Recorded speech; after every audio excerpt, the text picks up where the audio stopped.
you may have suspected that government bureaucrats were secretly working with liberal activists. Well, this next story confirms it.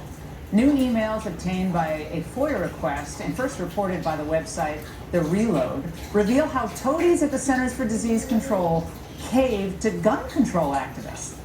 The CDC used to have stats on its website about defensive gun use in the United States, finding anywhere from 60,000 to 2.5 million instances every year. Well, in a newly unearthed email, Mark Bryant, the executive director of the Gun Violence Archive, demanded that the CDC remove those figures from its website, writing, "That 2.5 million number needs to be killed, buried, dug up, killed again, and buried again." In the time that study has been published, gun violence prevention policy has ground to a halt. So, his gripe isn't that the numbers are wrong, it's that they imperiled the gun grab agenda. But he and other activists, they don't stop there, because with the help of Democrat Senator Dick Durbin and the Biden administration, they got a meeting with the CDC itself. Now, we don't know exactly what happened during the meeting, but this next email gives us a hint.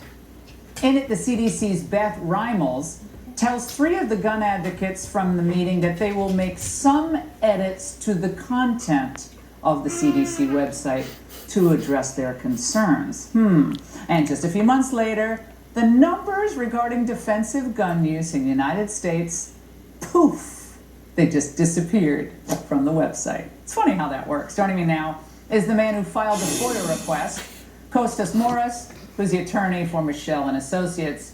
All right, Kostas, the CDC still hasn't responded to our request for comment tonight, but did any of this back and forth with the gun control advocates surprise you?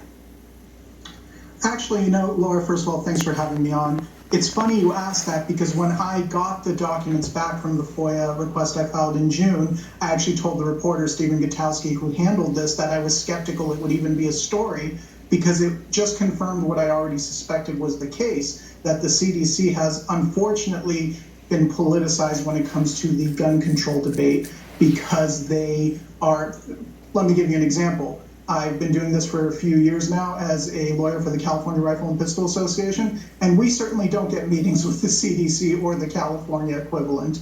But sadly, it isn't surprising that that is what happened here.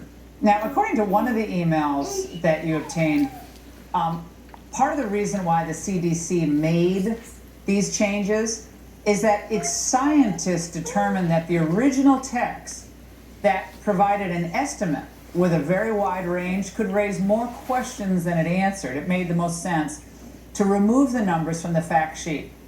Well, Kostas, it is a big, it's a big spread, right? 60,000 to 2.5 million. So was there any, legitimacy to that point? No, Laura, because although it was a widespread, the spread reflected the lowest end estimate, which was a government survey called the National Crime Victimization Survey. That came to a result of 60,000. We believe there are issues with that one too, but it's fair to have the low end. And the high end came from a survey in the 1990s done by Mr. Gary Kleck. There's a lot of survey results in between that range, 500,000, 800,000, a million, a little over a million. And it's fine to tell the public what the range is. Now, with the edits now made to the website, you don't learn anything at all. You would think that the CDC has never said anything about this. They even removed the link to their old report from 2013, which talked about the survey. It went on at a little bit greater length about the variety and defensive gun use statistics. That's gone. They deleted a link to their own website. Well, Kostas, they did so much to screw up the pandemic response. Why not just screw up the Second Amendment too, right? Let's just get that wrong. Kostas, thank you for digging this up. We really appreciate it. Now, Biden threatens